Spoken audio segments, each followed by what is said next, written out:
Minasyaitonirrajim. Bismillahirrahmanirrahim. Kau berlindung kepada Allah dari godaan setan yang terkutuk dengan menyebut nama Allah yang Maha Pengasih lagi Maha Penyayang. Surah Al-An'am 111 sampai 118. Walau dan seandainya annana bahwasanya kami, sungguh kami, nazzalna, kami akan menurunkan ilaihim kepada mereka al-malaikah, para malaikat, wa kallamahul mauta, dan mereka berbicara dengan orang-orang yang mati, wa hasarna, dan kami kumpulkan alaihim atas mereka kulla syai'in, setiap sesuatu, kubulan, secara kelompok-kelompok, maganu liyu'minu, maka mereka tidak akan beriman kepada Nabi Muhammad, kepada Al-Quran, illa kecuali ayyasha Allah, kecuali Allah kehendaki. Walakinna, akan tetapi aksaruhum, kebanyakan mereka, yajhalun, mereka adalah orang yang bodoh, yajhalun, jahiliyah, mereka orang yang tidak tahu tentang kekuasaan Allah. Ayat ini yaitu Allah Subhanahu wa ta'ala menjelaskan tentang orang-orang kafir yang masih tidak percaya dengan Al-Quran, tidak percaya dengan Nabi Muhammad SAW. Bahkan mereka itu bersumpah akan beriman kalau apa yang dia minta dikabulkan oleh Nabi Muhammad. Jadi asbabun nuzulnya, sebab-sebab turun ayat ini, Muhammad bin Ka'ab al-Qarazi, yaitu suatu hari orang-orang kafir Quraisy menghadap Rasulullah dan dia berkata, "Hai Muhammad, kau menceritakan kepada kami bahwa Nabi Musa mempunyai tongkat yang digunakan untuk membelah batu, membelah lautan. Kau juga menceritakan Nabi Isa menghidupkan orang yang mati. Kau juga menceritakan kaum Samud mempunyai seekor onta untuk mereka sembelih. Sekarang coba tunjukkan kepada kami mukjizat kenabianmu ya Muhammad, sehingga kami akan beriman kepadamu."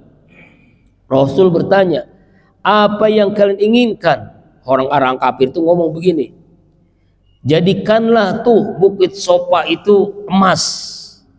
Bukit Sopa itu jadi emas," kata orang-orang kafir itu. Beliau bertanya lagi, "Jika aku melakukannya, apakah kalian akan membenarkanku?" "Iya, demi Allah kami akan beriman." Lalu Rasulullah berdiri dan berdoa.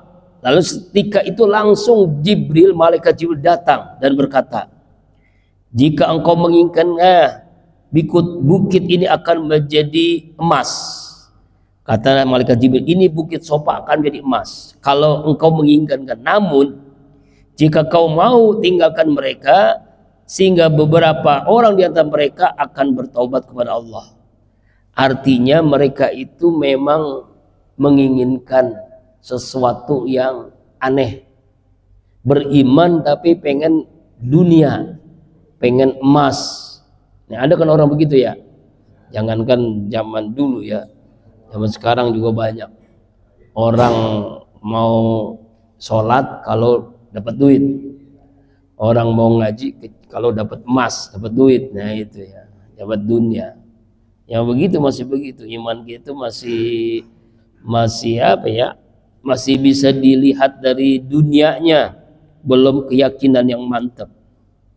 Nah kan, inilah ucapan ini. Maka turun ayat ini, Allah menjelaskan tentang permintaan orang-orang kafir dengan sumpah dengan menyebut nama Allah, padahal mereka ya tidak akan beriman.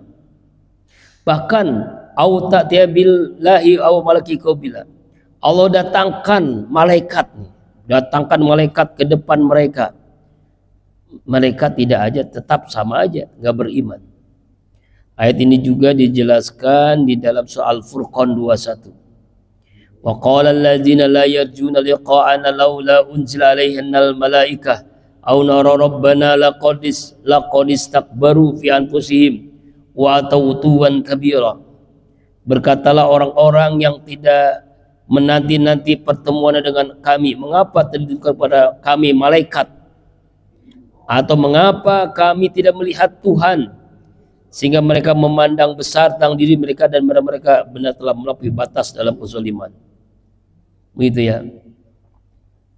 Atau misalnya Allah turunkan orang-orang yang mati hidup semua, ngomong, lalu membenarkan tentang apa yang disampaikan oleh Rasul. Wa kalamallahul mauta, jadi orang-orang mati ini hidup lalu ngomong, membenarkan. Tetap aja masih kafir juga ya. Wa asarna alaihim kulla syai'in qubula, dan kami kumpulkan mereka, ya, dikumpulkan tuh, ya, masih juga. Itulah orang-orang kafir itu begitu. Jadi mereka itu ingin beriman, tapi ingin menampakkan, ingin melihat langsung malaikat, ingin tahu orang-orang mati ini hidup gitu. Ya, jadi mereka itu makanu liyu'minu, mereka tetap aja tidak akan beriman. Emas bukit Sofa jadi emas, malaikat datang melihat mereka melihat Allah langsung, mereka melihat orang-orang mati hidup. Makanya sampai dikatakan makanu liyu'minu, mereka tetap aja nggak beriman. Ya, kecuali Allah, kecuali Allah kehendaki, itu beda lagi ya. Walakinna aktsarahum yajhalun, akan tetapi kebanyakan mereka adalah orang-orang yang bodoh, orang-orang yang tidak tahu kekuasaan Allah Subhanahu wa taala. Inilah pentingnya iman ini adalah keyakinan yang kuat. Keyakinan ini akar ya. Ini harus kita menguatkan dengan apa? Dengan kalimat la ilaha illallah, ya, tidak ada Tuhan kecuali Allah, tidak ada yang disembah kecuali Allah, tidak ada yang menghidupkan, tidak ada yang mematikan, tidak ada yang menentukan, tidak ada yang menyehatkan, tidak akan memberikan rezeki kecuali hanya Allah, Allah, Allah. Nah, orang-orang kafir itu nggak begitu. Mereka ini ingin melihat langsung bukit Sofa jadi emas, mereka langsung melihat malaikat, mereka ingin langsung orang mati langsung hidup, mereka melihat. Tapi dalam Al-Quran ini Allah jelaskan surah Al-An'am surah 11, makanu mereka tetap aja beriman. Walaupun seperti itu ada, mereka tetap aja tidak beriman. Kenapa? Karena mereka itu bodoh, jahiliyah, makanya yajhalun itu jahiliyah, bodoh. Mereka tidak tahu, tidak sadar. Auzubillahi min dzalik. Memang kalau orang sudah tertutup hatinya, orang sudah dikunci hatinya oleh nafsu, oleh dunia, oleh tipu daya setan, ya sulit terbuka kecuali Allah kehendaki. Sumun bukmun umyum, ya gitu saja, la yarjuun. Jadi susah, mata hatinya sudah tertutup. Ini ayat 111 menjelaskan begini. Wa kadzalika ja'alna likullin aduwwa syayatina, ayat 112. Demikianlah kami jadikan bagi setiap nabi itu aduan, ada musuh.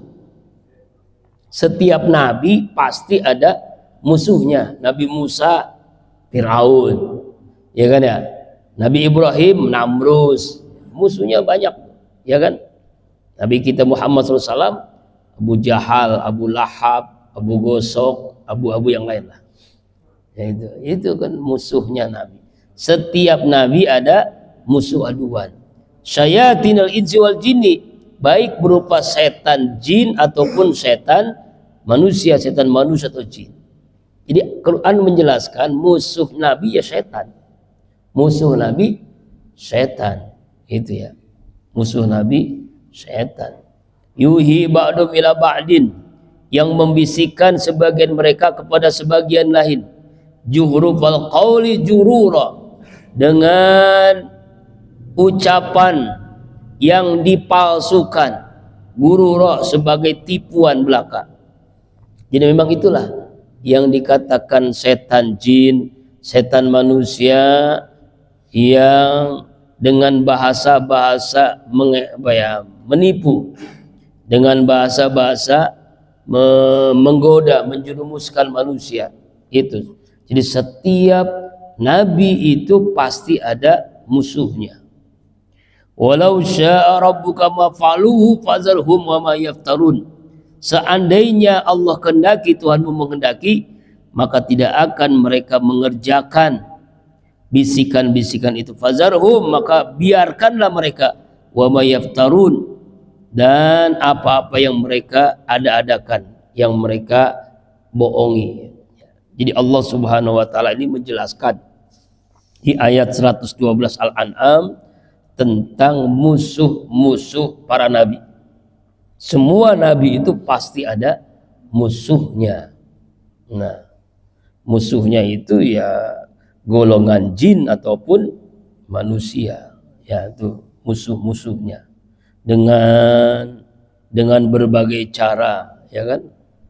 Ya seperti sekarang ini kan lagi rame ini kan. Kalau dulu Habib dipermasalahkan, sekarang kiai ini udah menjurus nih, kiai, santri, pesantren, nanti Islam nanti Pak. Pasti akhirnya bagaimana menghancurkan Islam dengan tahapan-tahapan ini, tahapan-tahapan itu. Para habaib dipermasalahkan nasabnya, sekarang kiai, pesantren, santri, ya kan? Itu orang-orang yang tawadhu, orang yang cium tangan, orang yang mengabdi, orang yang menuntut ilmu dikatakan perbudakan, feodal. Oh, aneh-aneh kan? Itu bahasa-bahasa. Sebenarnya intinya tuh nanti Islam ingin menghancurkan Islam dengan tahapan-tahapan begitu, Pak. Ya, nanti coba ada. Jadi sudah menjurus kan dengan seperti itu kan? Ya Allah. Ini menjelang hari santri, ini santri lagi diuji nih. Ya, belum lama ujiannya musibah. Ya kan, runtuhnya, ambruknya pesantren Al-Khazini.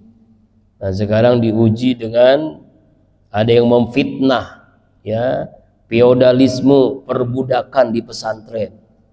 Ya, kiai-kiainya miliaran uangnya banyak. Santri-santri jadikan budak, suruh kerja. Aduh, aneh-aneh nih. Ini kan benar-benar media sekarang tuh. Makanya sekarang lagi ramai kan, demo di mana-mana tuh kan, di Trans 7 ya. Nah, inilah. Nah, mudah-mudahan ini musuhnya begitu. Musuhnya kalau zaman dulu Nabi langsung, sekarang musuhnya adalah ya pewaris para nabi. Apa itu? Al ulama warasatul anbiya. Jadi pewaris para nabi ya para ulama. Dulu kan di zaman presiden yang lalu kan bagaimana ya ulama-ulama itu banyak yang dipenjara, santrinya ada yang dibunuh, yang kilometer berapa tuh? Yang santrinya Habib Rizik kan? Ya sampai sekarang kan. Aduh.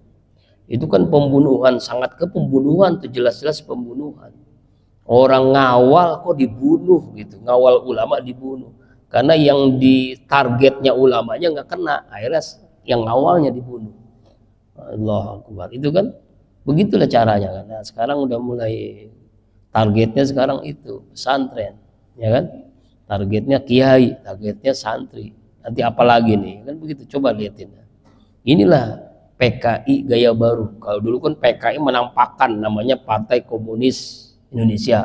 Kalau sekarang bukan nama partai, tapi bisa jadi perorangan, bisa jadi institusi, bisa jadi ini yang terjadi ya. Itu saya ngelihat tuh ada seorang yang kritis, bukan emas Pak, baru nikel saja. Nikel saja kalau dibagikan seluruh, ini kan nikel ini terbesar di dunia ini ada di Indonesia. Nikel saja nih, belum termasuk minyak, emas, apa gitu. Ini seluruh rakyat Indonesia yang kaya miskin semuanya tuh punya uang minimal 20 juta. Nggak usah kerja, nggak usah ngapa-ngapain, sebulan punya duit 20 juta. Itu baru nikel saja. Yang kaya sekali Indonesia, kaya banget ini, bahannya wah ya. Cuma ya dirampok ya, diambil, Allah Akbar, triliunan. Ya orang-orang yang ya seperti itulah. Nah, kembali ke ayat ini. Ayat ini menjelaskan setiap nabi itu pasti ada musuhnya. Sama nanti, setiap ulama ada musuhnya. Setiap nabi ada musuhnya. Musuhnya itu dari golongan setan jin dan dari golongan setan manusia. Di sini disebutkan syayatinal insi wal jinni. Jadi kalau musuhnya ulama, musuhnya kiai, musuhnya nabi adalah setan. Setannya jenis manusia atau setannya jenis jin. Yuhi ba'duhum ila ba'din, yang mereka membisikkan sebagian dengan sebagian yang lain, ya, membisikkan juratul qaul, dengan ucapan yang diracik dengan tipuan dengan ya itulah, ya, kamuflase, ya, seperti itu. Allah akbar. Fa in kadzabuka, ini ayat ini dijelaskan dalam surah Ali Imran 184. Jika kaum Muhammad mereka mendustakanmu ya Muhammad, faqad kuziba rusul min qablik, dulu sungguh rasul-rasul sebelummu juga mendustakannya. Sama, ya, pendusta yang orang-orang kafir nggak percaya, bukan hanya umat Nabi Muhammad, umat nabi-nabi lain pun sama begitu, ya. Surat Al-Furqan 31. Wa kadzalika ja'alna likulli nabiyyin aduwan wa minal mujrimin. Demikianlah kami jadikan setiap nabi ini musuh dari orang-orang yang mujrimin, pendosa. Itu ya. Jadi pendosa. Walau syaa rabbuka ma qalu fa'zarhum wa ma yaftarun. Seandainya Allah kehendaki, pasti mereka ini mereka membisikkan mereka kepada sebagian yang lain. Fazarhum wa ma yaftarun, maka biarkanlah mereka, ya, yang mengada-ngada membisikkan itu. Ayat ini dijelaskan dalam hadis Ibnu Jarir, ya, Abu Zar Al-Ghifari. Rasulullah bersabda, "Ya Abu Zar, hal sholaita?" Qala, "La ya Rasulullah." Qala, "Kum farka raqataini." Qala, "Summa ji'tu fajalastu ilaihi." Faqala, "Ya Abu Zar, hal ta'awwazta billah min syaitani wal jinni wal ins?" Qala, "Qultu la ya Rasulullah, wa hal lil insi min syayatin?" Qala, "Na'am, hum syarrum min syayatinil jinni." Abu Jar telah menceritakan, saya datang kepada Rasulullah SAW di suatu majlis. Dalam majlis itu Rasulullah duduk dalam waktu yang cukup lama. Lalu beliau bersabda, "Hai Abu Jar, apakah kamu sudah sholat?" "Belum ya Rasulullah." "Berilah, lakukan sholat 2 rakaat." Selesai sholat, saya datang dan duduk lagi bersama Rasulullah. Lalu beliau bersabda, "Hai Abu Jar, apakah engkau meminta perlindungan kepada Allah dari godaan setan, jin, dan manusia?" "Tidak ya Rasulullah, tapi akan ada setan dari jenis manusia." Rasulullah menjawab, "Iya, bahkan mereka lebih jahat daripada setan dari golongan jin." Kata Nabi, golongan setan manusia itu lebih jahat dibandingkan golongan setan jin, sampai begitu. Karena itulah kita selalu minta perlindungan Allah. Sebelum sholat pun maka Nabi mengajarkan, sebelum sholat aja Nabi mengajarkan membaca surah An-Nas, "Qul a'udzu birabbin nas, malikin nas, ilahin nas, min syarril waswasil khannas, alladzi waswisu fi sudurin nas minal jinnati wan nas." Dari setan, jin, dan manusia. Itu sebelum sholat tuh. Karena sholat itu setan godain kita supaya lupa rakaatnya 2 apa 3, 3 apa 4, kan gitu kan sering ya. Ya, kunci motor, kunci mobil, kunci rumah tuh ingat lagi sholat. Duit yang terselip ingat lagi sholat. Kadang-kadang masalah apapun ingat lagi sholat. Karena itulah tipu daya setan. Karena itu kita sebelum sholat tuh minta kepada Allah perlindungan dari godaan setan. Ulama mengajarkan sebelum sholat itu kita membaca surah An-Nas atau membaca ta'awuz, isti'azah. "A'udzu billahi minasyaitonir rajim." Aku berlindung kepada Allah dari godaan setan yang terkutuk. Atau membaca doa, "Rabbi a'udzu bika min hamazatis syayatin wa a'udzu bika rabbi ayyahdurun. Ya Allah ya Rabb, aku berlindung kepadamu ya Allah dari kehadiran setan. Nah itu, dari kehadiran setan, ya, dan tipu dayanya, min hamjati syaitan, ya kan. Nah, kita berlindung kepada Allah dari godaan setan yang terkutuk. Selalu minta itu kepada Allah. Ya, ini ayat-ayat 112 menjelaskan tentang setiap nabi itu ada golongan setan, jin dan manusia. Kemudian ayat 113, walitasgha, dan agar cenderung ilaihi, kepadanya, kepada bisikan-bisikan itu, afidatul ladzina la yu'minuna, hati orang-orang yang tidak beriman, bil akhirati, dengan akhirat, wal yardauhu, dan agar mereka menyenanginya, wal yaktaribu, agar mereka mengerjakannya, mahum yuqtaribun, dosa yang mereka biasa lakukan.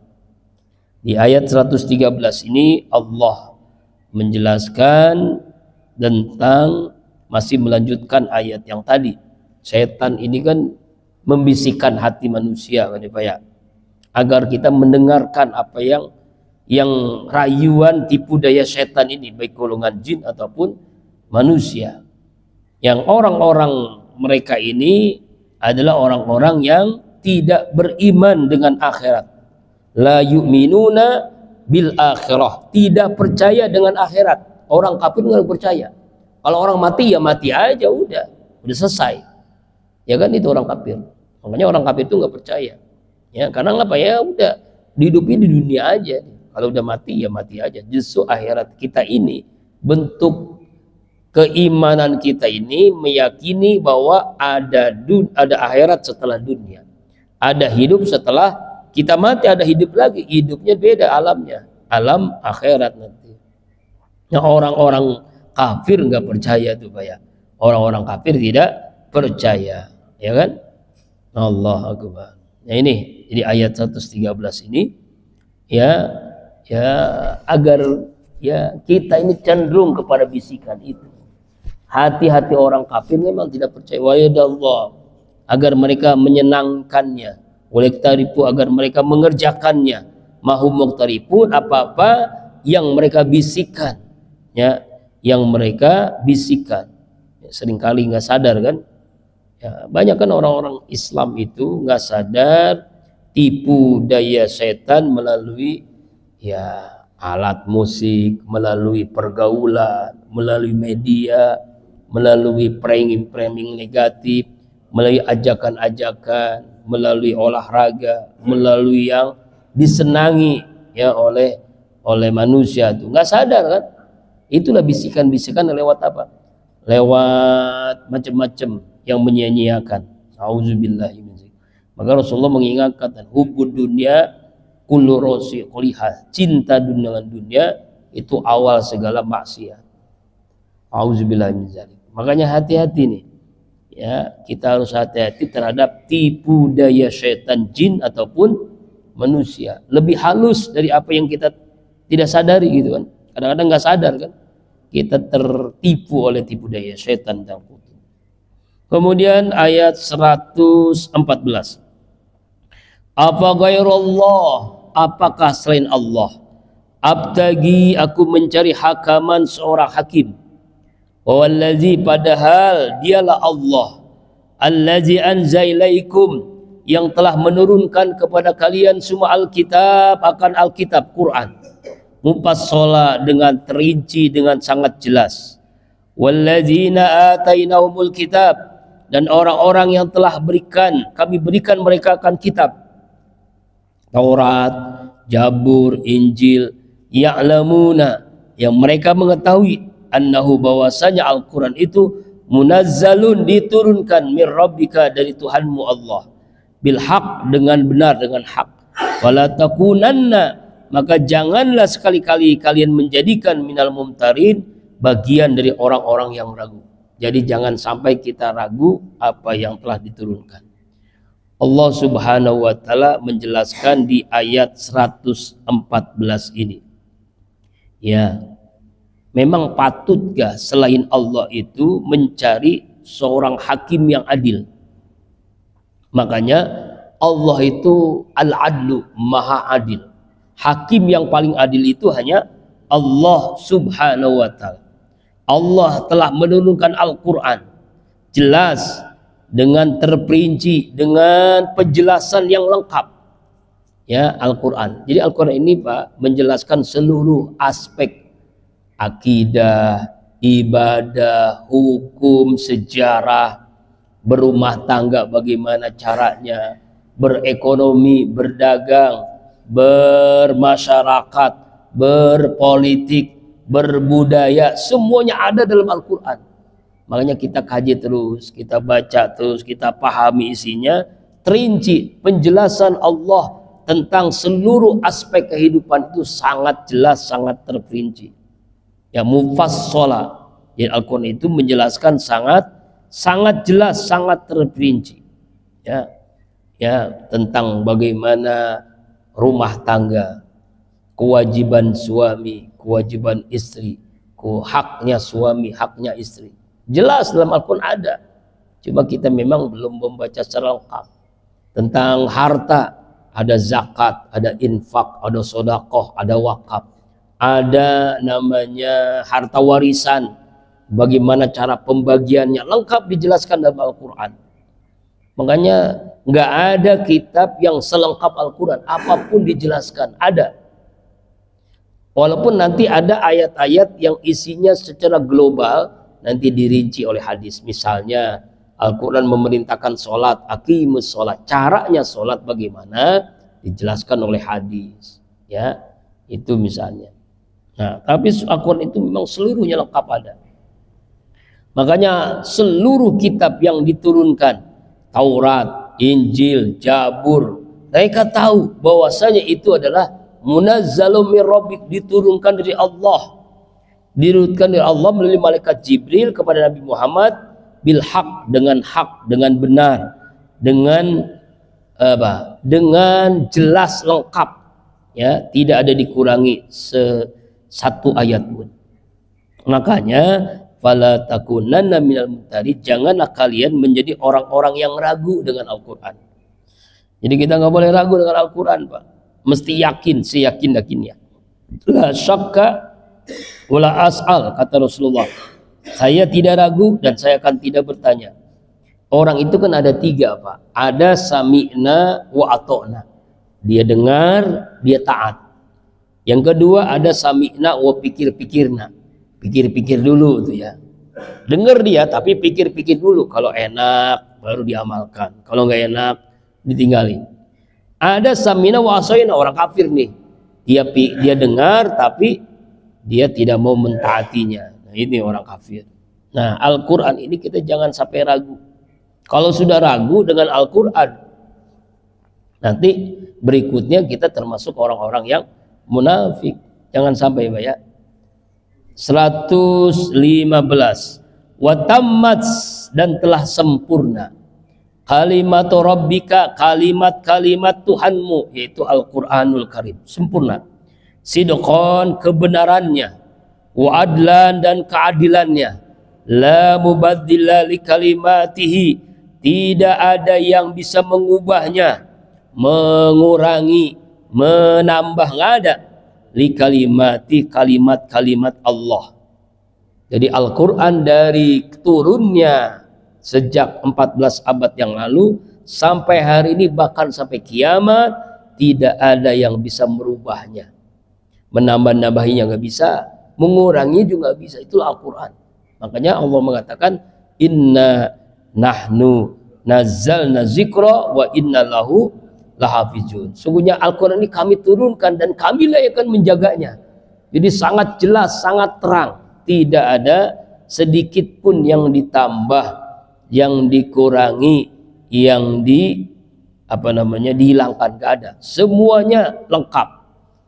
Dari yang pertama kali turun Nabi Muhammad SAW 14 abad yang lalu sampai hari ini, tidak ada yang tambahan, tidak ada pengurangan. Qurannya sama, ayatnya sama, nggak ada yang dirubah. Nah, Dalam tafsir Ibnu Katsir dijelaskan apa yang dimaksud sidqa wa adla. Sidqon itu artinya kebenaran Al-Quran, wa adla dan keadilannya. Artinya adalah benar dalam ucapan Allah, adil dalam semua keputusan Allah, selalu benar dalam pemberitaan, selalu benar dalam cerita, dalam hukum, selalu adil dalam tuntutan. Setiap yang diberitakan Allah adalah benar, tidak ada keraguan dan kebimbangan. Semua yang diperintahkan Allah adalah adil, tidak ada keadilan kecuali keadilan Allah Subhanahu wa ta'ala. Tidak ada yang dilarang kecuali batil. Semua yang dilarang itu pasti batil, menyengsarakan manusia. Larangan-larangan Allah haram itu pasti menyengsarakan manusia. Coba kita lihat, Allah melarang judi, kan jadi susah kita miskin. Kenapa Allah larang minum khamr, narkoba, minuman keras? Karena menyengsarakan kita, kesehatan rusak dan sebagainya. Kemudian kenapa Allah melarang zina? Karena tidak ada kejelasan keturunan siapa dan ya kan, penyakit sarang dan sebagainya. Kenapa Allah larang sarang? Kezoliman, korupsi, mabok, semuanya Allah larang karena semuanya menyengsarakan manusia. Semua perintah Allah itu pasti memberikan manfaat. Coba lihat, sholat memberikan manfaat, puasa memberikan manfaat, zikir memberikan manfaat, baca Quran memberikan manfaat. Semua perintah Allah pasti memberikan manfaat. Semua larangan Allah pasti merusak. Itu kita harus yakin itu. Ya'murunahum bil ma'ruf wa yanhahum 'anil munkar. Ya. Ini makanya ya kita nggak boleh ragu. La mudali kalimati, tidak ada pengurangan, tidak ada yang bisa mengubah ayat-ayat Allah satu huruf pun, satu kalimat pun nggak ada. Kenapa? Wa wassamil alim, karena Allah mendengar semua ucapan makhluknya, al-alim mengetahui semua perbuatan yang dilakukan oleh seluruh makhluknya. Allah tahu, mendengar, maha mendengar lagi maha mengetahui. Ini asmaul husna, ya, nama-nama Allah, as-sami al-alim. Kemudian ayat yang berikutnya, kalau ngaji mengantuk gitu ya, ntar kalau habis ngaji mah lagi nggak apa-apa. 1 jam ngaji pahalanya lebih baik daripada sholat 1000 rakaat, Pak. Bayangin tuh, pernah sholat 1000 rakaat? Boro-boro sholat 23 aja lihat imamnya dulu kan. Tapi kita sholat ngaji ini ya ngantuk-ngantuk nggak apa-apa, pahalanya 1000 rakaat pahalanya. Masya Allah. Menyolatkan 1000 orang jenazah, 1000 orang jenazah meninggal, kita nyolatin, pahalanya kan gede banget kan. Lebih baik kita ngaji 1 jam. Menjenguk orang sakit, 1000 orang sakit, 1000 orang sakit, bukan 1, 1000. Tapi ngaji lebih utama lagi. Masya Allah. Apalagi ngajinya di waktu subuh, itu pahalanya. Mendapatkan doa malaikat, mendapatkan doa Rasulullah mendoakan sampai kiamat. Allahumma barik lana fi bukurni, ya Allah berkahi umatku yang subuh-subuh gelap ke masjid. Ya, dia ngaji dapat. Apalagi pahalanya. Ya, kita nanti tutup sholat suruh, itu pahalanya pahala haji, pahala umroh. Haji sekarang biayanya berapa? Berapa antrinya? 30 tahun. Biayanya berapa? Puluhan juta. Umroh berapa? Gede banget, ya kan? Tapi kita setiap hari begini, pahala haji, pahala umroh Allah berikan. Masya Allah. Makanya berat kan ya, tapi pahalanya gede. Sekarang memang nggak kelihatan. Nanti Pak, kalau kita mati dalam kubur baru kelihatan tuh. Kok saya nggak pernah haji? Kok haji mulu ini banyak pahala haji? Nah itu karena kamu melakukan ibadah pahala haji. Ini dalam hadis riwayat Imam Turji, tamatan sempurna hajinya.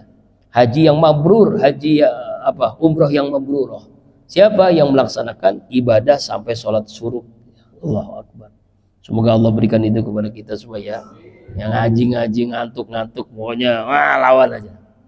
Jangankan yang denger, yang ngomong juga ngantuk. Iya ya Bang, Masya Allah. Tapi karena ngomong jadi gak ngantuk gitu. Wa in tuti aksara man fil ardi yudilluka an sabilillah. Ya. Ya, makanya ada kopi supaya ngantuk ya. Dan apabila kamu mengikuti, tapi kopi yang sehat itu kopi yang nggak ada gulanya, Pak. Kalau kayak kopi itu sehat, tapi syaratnya tidak pakai gula. Kalau pakai gula udah nggak sehat lagi. Ya coba dah, kopi yang sehat itu kopi yang tidak pakai gula. Ya itu. Ya kopi pahit itu menyehatkan jantung, macam-macam itu. Dan jika kamu mengikuti aksara kebanyakan man fil ardi, orang yang di muka bumi ini, yudilluka an sabilillah, mereka akan menyesatkan kamu dari jalan Allah.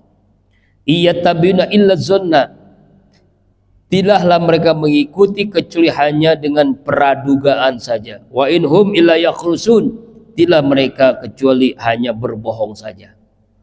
Jadi begini Pak, ayat ini menjelaskan bahwa kebanyakan umat manusia ini adalah orang-orang yang sesat, orang-orang kafir. Kebanyakan mereka adalah orang-orang kafir. Coba sekarang penduduk bumi ini jumlahnya 6 miliar. 6 miliar, sekitar 6 miliar, bisa lebih sekarang ya. Tahun 2025 bisa lebih kali. 6 miliar, itu yang Islam paling 1 miliar. Jadi 4 miliar itu orang kafir. Terus dunia ya. Ya, seluruh dunia. Jadi kebanyakan manusia itu adalah orang-orang kafir. Kalau kalian mengikuti mereka, mengikuti aturan orang-orang kafir di bumi ini, maka yudilluka an sabilillah, maka akan menyesatkan kalian dari jalan Allah. Jadi kalau kalian mengikuti sebagian besar orang-orang kafir, maka kalian akan sesat, menyesatkan di jalan Allah Subhanahu wa ta'ala. Ya kan? Iya tabiuna, ya, mereka nih orang-orang kafir itu mengikuti itu dengan apa? Dengan praduga saja, dugaan-dugaan saja, bukan dengan ilmu. Jadi orang yang menyembah Tuhan selain Allah, apapun namanya, Kristen kah, Katolik kah, Buddha, Hindu, Konghucu, Zoroaster, Shinto, wah semua agama nih, bahkan orang yang tidak percaya Tuhan, itu sebenarnya menyembah setan, Pak. Semua agama bukan menyembah Tuhan, sebenarnya menyembah setan, iblis. Cuma bahasanya menyembah Yesus, menyembah Buddha, menyembah Hindu, begini kan ya, patung namanya. Intinya menyembah iblis. Ya, makanya mereka tuh semua praduga saja, berdugaan-dugaan aja. Nggak ada kejelasan. Kenapa mereka menyembah itu, nggak ada kejelasan. Ditelusuri juga nggak ada. Hanya cuma ngikutin doang orang-orang tua dulu. Wa inhum illa yakhrusun, dan tidak mereka kecuali hanya berbohong. Ya, berbohong. Iya, mereka menyembah ini, bukan. Mereka sebenarnya menyembah iblis, setan. Iya. Itu jadi ada lambang itu. Jadi hati-hati, Pak. Sekarang kan banyak lambang-lambang. Lambang Dajjal ya. Coba lambang Dajjal, lambang LGBT itu kan, lambang LGBT itu yang pelangi-pelangi itu, pakaiannya pelangi macam-macam tuh. Kalau lambang Dajjal sekarang udah banyak nih. Kadang-kadang kita nggak sadar. Yang bermata satu tuh ya, itu lambang Dajjal. Itu yang piala-piala Oscar tuh, kalau lihat kan orang-orang dapat piala tuh yang orang Bollywood ya, Hollywood tuh dapat piala. Itu lambang dewa kematian, iblis namanya. Waduh, orang kadang nggak tahu kan. Coba aja lihat, ya Oscar itu ya dewa kematian, ya itulah orang-orang kafir kan. Itu memang cara orang kafir kan, supaya kita lupa dengan akhirat. Ya, illa yakhrusun, kan mereka itu berbohong sebenarnya. Ayat 117. Inna rabbaka huwa a'lamu man yudillu an sabili. Sesungguhnya Tuhanmu Allah, dialah lebih mengetahui kepada orang yang tersesat dari jalan Allah. Wa a'lam bil muhtadin, dan dialah Allah lebih tahu terhadap orang-orang yang mendapatkan petunjuk. Artinya Allah tahu orang-orang kafir yang tersesat. Allah tahu, lebih tahu daripada orang-orang yang mendapatkan petunjuk Allah. Artinya Allah mudahkan, maka kita bersyukur mendapatkan hidayah. Harus kita jaga sampai kita ruh kita wala tamutunna illa wa antum muslimun. Janganlah kalian mati kecuali dalam Islam. Kita jaga iman kita ini. Kita tulurkan kepada anak-anak keturunan kita. terakhir ayat 118. Fakulu, makanlah, mimma, dari apa-apa, dzikirullah, yang disebut nama Allah, alaihi, atasnya. In kuntum bi ayatil mu'minin, jika kalian ya kepada ayat-ayat Allah beriman. Ini tentang ya kita ini boleh memakan kalau hewan itu disembelih dengan menyebut nama Allah. Nah sekarang kan kita nggak sadar banyak ayam, binatang yang disembelih nggak nyebut nama Allah, ya kan ya? Kalau dulu orang itu pengen makan ayam itu datang ke kiai, Pak Kiai tolong dong sembelihin ayam saya, gitu kan? Ya kan ya? Sampai begitu Pak, ya Bismillahi Allahu Akbar. Sebab kita nggak tahu kan, apalagi ayam-ayam yang dijual yang sudah mati itu kan, yang dijual yang sudah ini, itu belum tahu kita. Ini diantara kelebihan Ustadz Hadi Hidayat, ibunya ini sangat apik memberikan makan. Dia setiap membeli ayam itu dia beli ayam yang hidup, dia kasih kepada kiai ulama disuruh untuk menyembelihnya. Begitu emang dia lakukan. Dia nggak pernah membeli ayam-ayam yang nggak jelas. Nah itulah akhirnya membuahkan hasilnya anaknya jadi seorang hafiz Quran yang luar biasa cerdasnya. Di antara begitu kelebihannya. Kalau Ustadz Abdul Somad, ibunya almarhumah itu membacakan khusus Al-Fatihah 1000 kali sehari untuk anaknya. Makanya jadi Ustadz besar kan. Itu di antara. Jadi ternyata seorang yang hebat itu ibunya, dari ibunya yang luar biasa, dari emaknya yang luar biasa, ya kan ya. Makanya pentingnya seorang ibu harus mendoakan anaknya, ya terus mendoakan, karena nggak ada hijab. Doa seorang ibu kepada anak tidak ada hijab, ya tidak ada dinding pemisah, doanya mustajab. Ya jangankan doanya, laknatnya juga mustajab. Ya maling kundang kan, itu ya. Auzubillahi min dzalik. Ya, balik lagi. Makanlah sesuatu hewan yang disebut nama Allah. Sebab dulu ada hewan-hewan disembelih bukan disebut nama Allah. Zaman jahiliyah kan, menyembelih itu atas nama apa namanya itu? Atas nama berhala-berhala. Nah itu. Makanya kita harus menyebut nama Allah. Ya, paling tidak kalau kita makan di warung-warung yang gak jelas nih ayamnya halal atau tidak, ya kita ketika makan ya baca doa makan gitu ya. Baca doa bismillah minimal, bismillahirrahmanirrahim. Allahumma barik lana bima razaqtana. Itu kan doa bagus banget tuh. Ya Allah berkahi rezeki kami ini ya Allah. Yang kami makan ini berkah ya Allah, halal ya. Mudah-mudahan dari ayat-ayat yang kita baca hari ini kita bisa mengambil ibrah, pelajaran 111 sampai 118. Insyaallah Jumat depan 119. Jamaah rahimakumullah, besok